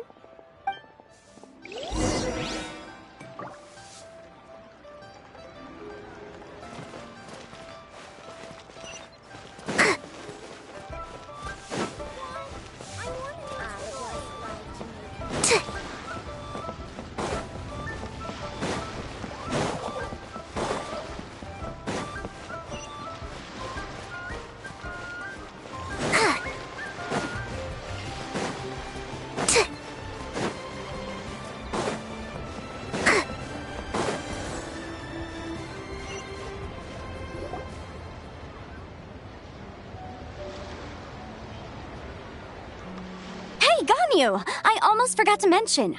On my recent trip to Notcry, I came across something really fascinating in the Frost Moon Scion's library. I found records in their collection of another divine envoy living on the moon. A divine envoy on the moon? You don't think it could have been referring to the White Horse Adeptus too, do you? No way to say for sure. Still, the similarities between our legends are intriguing, to say the least. Isn't it amazing? Especially when you consider how far apart we are. It truly is. We might live in different lands, but when we look up at the night sky, we all see the same moon and stars. Right? It's like we're all bound together, no matter where we are. When you think of it like that, it's almost as if our friends from other nations will be right here celebrating with us. Isn't that a wonderful thought? No wonder you were so excited to go see the giant lantern when you first got back. Sounds like you're a real fan of the White Horse Adeptus, huh? I guess you could say that. Just a pity she's so elusive. Even Granny's never met her, you know? Maybe she really is just a legend after all. Hey, Yanfei and Ganyu! Trust Paimon. The White Horse Adeptus is as real can be. Huh? Oh, look! It's the Traveler and Paimon! Feels like I haven't seen you two in, like, forever. Happy Lantern Rite. It's so good to see you again. Hey, you two. Happy Lantern Rite. Did I hear you right just now, Paimon? Does that mean you've actually seen the White Horse Adeptus? She has indeed. And now, so have you. And you are? Why, who else? The White Horse Adeptus, of course. Could you maybe start with something else next time? You're the White Horse Adeptus? That's right. Allow Paimon to introduce you to our new friend, Zichao. She's been low-key obsessed with cosplaying the White Horse Adeptus ever since we met her. I see. Well then, greetings, Miss Zichao. My name is Yanfei, and recently I've been low-key obsessed with learning everything I can about the White Horse Adeptus. I'm sure the two of you will get along like a house on fire. Oh, and by the way, I'm Ganyu. So, Miss Zichao, you must be here to see the giant lantern too, right? A horse-shaped Zhao lantern? Is that what I think it is? That's right. A lantern made to honor the White Horse Adeptus herself. Isn't it gorgeous? Huh? What are you laughing at? Both the lantern and myself. What do you mean? Well, this lantern truly is an artistic masterpiece. But tell me this, have any of you ever seen a horse before? Come to think of it, Paimon can't remember ever actually seeing one herself. What about you, Traveler? This horse appears to be mid-trot, but it has adopted what is called a lateral gait, where the legs on one side of the body move together in unison. A rather rare sight indeed. Just now, I suddenly pictured myself, I mean, the White Horse Adeptus running the same way. The image was so absurd, I could barely contain my mirth. Oh, really? I never knew that. You learn something every day, huh? Oh, come on! It's basically a giant piece of fan art! Who cares if it's different than the original? I was merely laughing at my own ignorance. I came here thinking that the White Horse Adeptus's tale had been long forgotten. Yet here I am, gazing upon a lantern made in her honor. Well, you couldn't have been more mistaken. There are so many tales about the White Horse Adeptus, I'm starting to lose count. Just off the top of my head... Just so you know, Yanfei, we've heard it all like a million times before. Aha! But there's one thing I can guarantee that you haven't. Huh? You mean like a new chapter of her stories come to light? Mm-hmm. And I heard it from Ganyu just yesterday. Hey, why don't you share it with the others? Sure, no problem. Where to begin? Do you guys still remember what Liyue's Moon Chase Festival is about? Of course! It's a festival held in honor of the Stove God. That's right. But it took a really long time for the Stove God Festival to become what it is today. In its earliest form, it was actually an adeptal ritual known as the Moon Chase Rite. Paimon remembers Madame Ping mentioning that before, but she never explained exactly what it was. According to Cloud Retainer, the Moon Chase Rite was originally a ritual meant for communicating with the moon. Communicating with the moon? But for what purpose? At first, Cloud Retainer wasn't entirely sure either, as it was always Rex Lapis who performed the ritual. Whoa! Rex Lapis did it himself? Must have been a really important ritual. That's right. Unfortunately, despite numerous attempts, they never actually received any response from the moon, which is why they eventually stopped performing it. But then, just yesterday, Keqing took a picture of the moon being obscured by a dark hole to Cloud Retainer and asked if it had anything to do with the Moon Chase Rite. The moment Cloud Retainer saw it, it suddenly dawned on her that the rite might have been an attempt to reach the White Horse Adeptus all along. Does that mean Zhongli's been trying to bring back the White Horse Adeptus all this time? So how about that? Bet you never thought there might even be a link between the White Horse Adeptus and the Moon Chase Festival. If Keqing hadn't taken that picture to Cloud Retainer, we would never have known any of this. This is probably what Keqing was referring to that day when she mentioned there were some ideas she wanted to follow up on. So, Geo Archon. All this time, you've been striving to awaken her. Huh? What do you mean, awaken? Nothing. What I truly meant to say was, this new insight you've provided has been truly eye-opening. Oh, by the way, my trusty guides, I've been meaning to ask, where in Liyue Harbor might one enjoy an expansive scenic view? Huh? We're off to the next stop already? But Paimon's barely done digesting that lore bomb just now. All the more reason to find the right spot to let it sink in. Oh, so that's what you're up to. A tour of Liyue Harbor? In that case, if you're looking for a spot with a panoramic view, I'd recommend Yujing Terrace. That's a great idea. Since the terrace is on higher ground, the sea view from up there's so much better. Great! Well, the Lantern Rite's about to start, so we should get back to Granny's now. Hope to see you all at the festival tonight. Oh, you're off too? All right then. See you both soon. See you soon.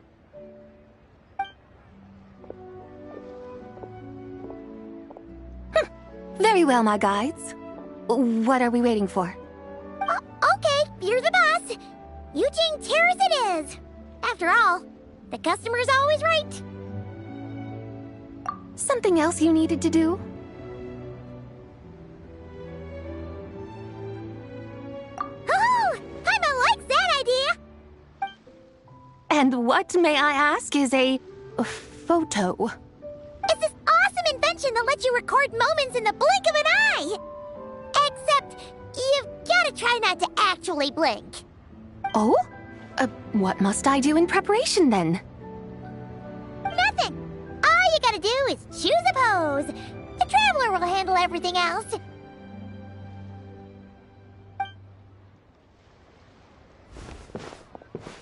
Come on, let's give it a try. Look, we got a great picture. Paimon's gonna call it The White Horse Adeptus Meets the White Horse Adeptus in Liyue Harbor. Huh. They've even discovered a way to preserve moments in time. Now I truly am curious to witness what else these mortals might accomplish. Very well, let us proceed. Eugene Terrace lies in that direction, does it not? Hey, wait for us!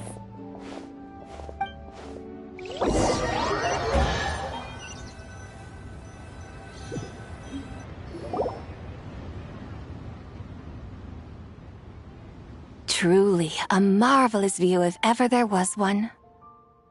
It seems the charm of this Liyue Harbor is only heightened by the sun's dying light. And soon, people will start releasing their Xiao lanterns to mark the most important day of the year. Practically everyone will be with their friends and family, eating a big meal, chatting, and even setting off fireworks. Trust Paimon, it'll look even more amazing then. What do you say? Want to stay to see that? No need. Let us bring this weary day to a close. Weary day? You mean you didn't enjoy your tour?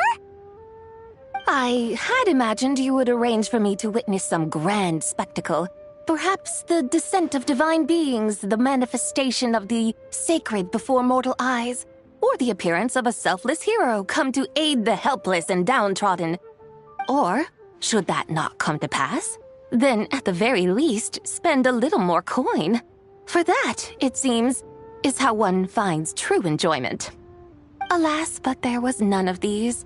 Instead, we merely filled our bellies, listened to tales, and gazed upon a crude imitation of my likeness. And now the sun begins its descent. What a day of quiet tedium. Well, we're so sorry. If we'd known that was what you wanted, we'd have done it all differently. It's all that Zhang Li's fault for not making the customer's requirements clear. Well, it's too late now. Do you still believe I would part with that soul fragment, now so intertwined with my very being? But...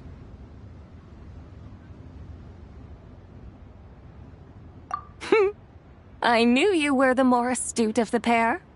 Huh? You were just trying to scare Paimon? It seems the realm of the Geo-Archon has a way of making one more stony-faced. So, you were just pulling Paimon's leg? Of course. I was merely engaging in a little banter with the two of you. Long ago, I shared tales with various mortals who chanced upon my mountain abode. Never did I imagine that those stories would endure. It seems I greatly underestimated them. Perhaps, as your Geolord said, a few pieces of ancient Langan's magnificent jade have truly become part of the very foundation of this land. So, you've decided to help us? Again, that goes without saying. I made up my mind some time ago now. When I beheld a rather intriguing scene as I set foot in this city, I saw porters passing through the alleys, setting down heavy wooden crates from their weary shoulders, peddlers pushing carts as the kites and lanterns upon them rustled gently in the breeze.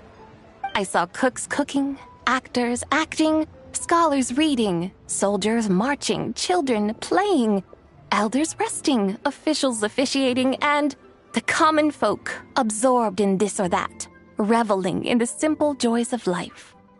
Some, it seems, have already found that which stirs their hearts, while others continue to fret, troubled by uncertain futures.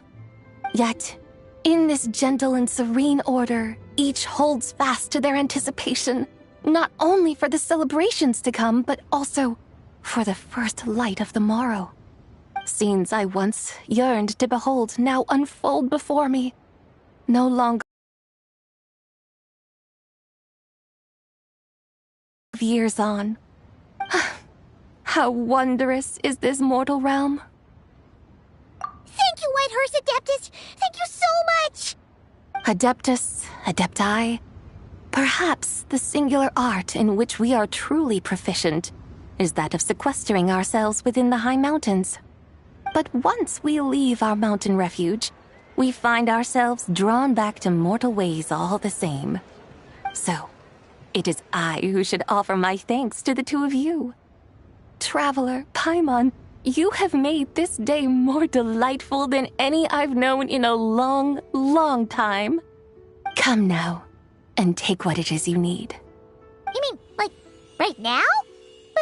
But don't you think we should wait for Zhangli? That won't be necessary. All things shall meet again in their time, for the waters know no rest, and the flowers their appointed season. One need not fear that life is but a journey of goodbyes.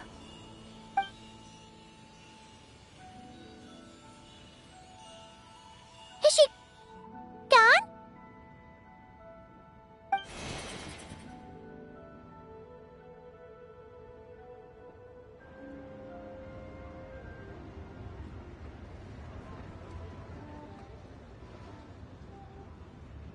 Yes, she's gone. A deadly self is formed from the body's impure vapors, so naturally it cannot survive long in this world. Had it not been sustained by the remnant of Zibai's soul, it would have faded away a long time past. Now that the remnant is gone, it has severed its ties to the mortal world. Zhangli! When did you get here? A while ago. I would have thought you'd at least want to say goodbye.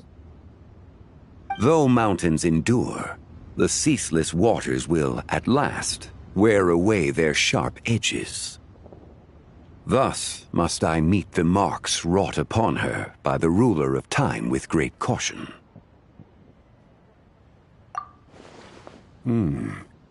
It may be goodbye for now, but someday we will meet again. Really? And when might that be? Who can say for sure? Years and years from now, perhaps. Or maybe tonight, at the Lantern Rite. Are you saying that if the White Horse Adeptus were to be resurrected, she'd still have the memories of the three deadly selves? That she'd still remember us? We will find out soon enough.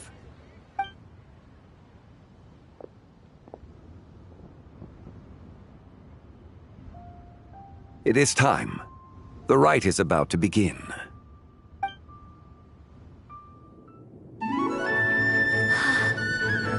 The rite is about to begin. Is the moon really gonna disappear? Got your lanterns ready, everyone? All set. Might be about time to put eyes to the sky. Wouldn't you say, Tianchuan? Look!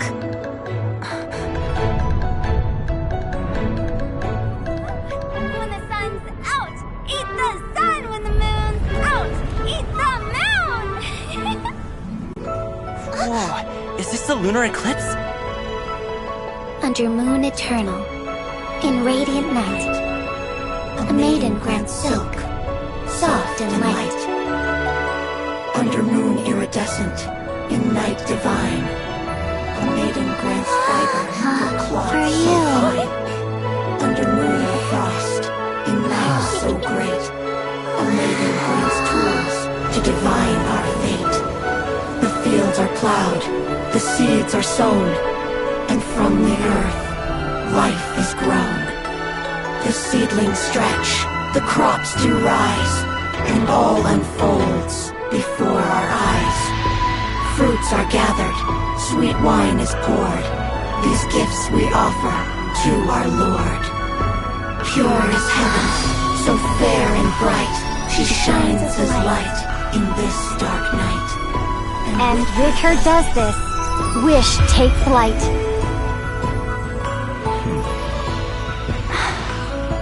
Devoted soul, scattered and unbound. Let this lantern guide you home. By its light be found.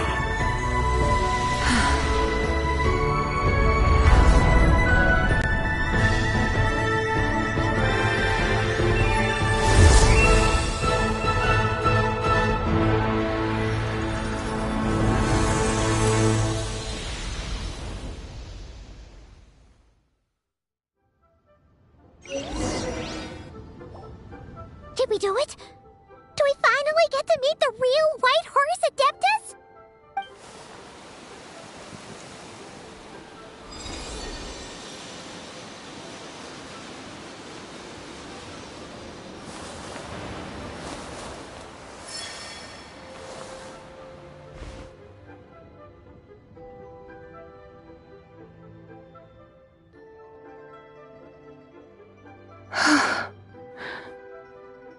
place?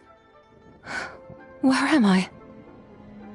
A familiar land, now known by the name of Liyue. Liyue?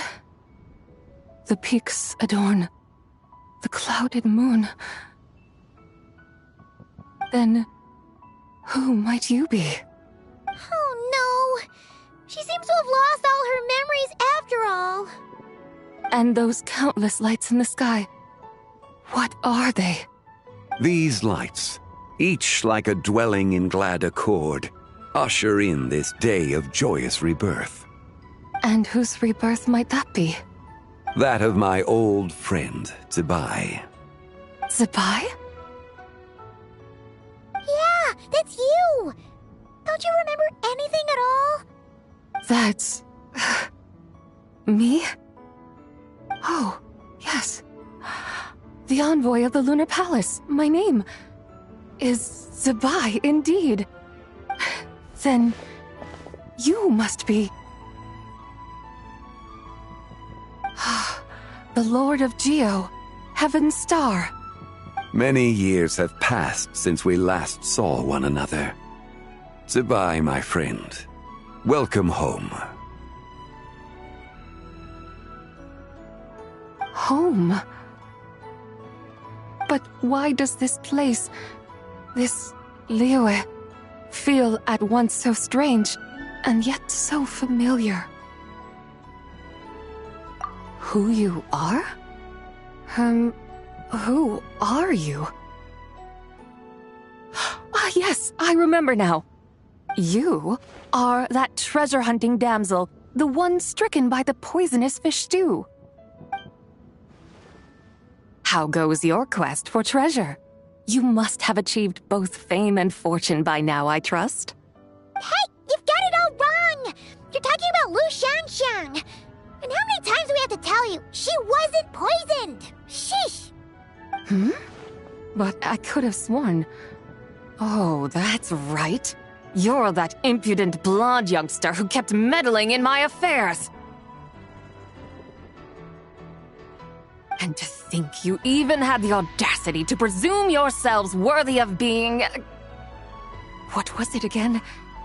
Ah, yes, of being my guides.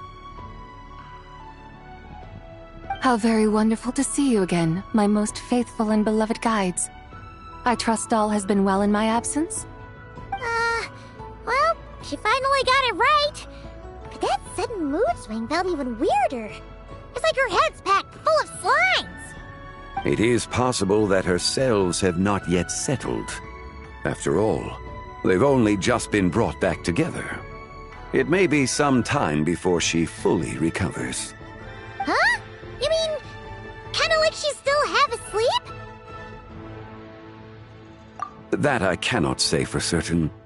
Perhaps a few days, perhaps a few years. A few years? Mortal years are but a poor measure when divine beings tread the realm of dreams. Well, if you say so. Anyway, at least she's whole again, right? That already seems like a pretty good outcome to Paimon. Yes, there is little cause for worry. We need only wait and let time take its course. Say, what are those little creatures over there up to? Celebrating Lantern Rite, of course. And those lights up in the sky? Those are all Shao lanterns. This year, each and every one of them carries a little wish inside. Lantern Rite. Then, may I join in too? Of course! Why else do you think we've been running around like headless chickens these past few days? Tell you what, Traveler, why don't we take the White Horse Adeptus out to celebrate? Who knows? Maybe seeing some familiar faces might help her find her feet? Hey, Zhangli! You've got some time on your hands now, right? Why don't you come along with us? By no means a bad idea, Paimon. Oh, and Zibai, before Paimon forgets, when we meet the others later, remember to wish them a happy Lantern Rite! Happy... Lantern Rite? Happy Lantern Rite! Yes! Happy Lantern Rite indeed. Well then, let's go!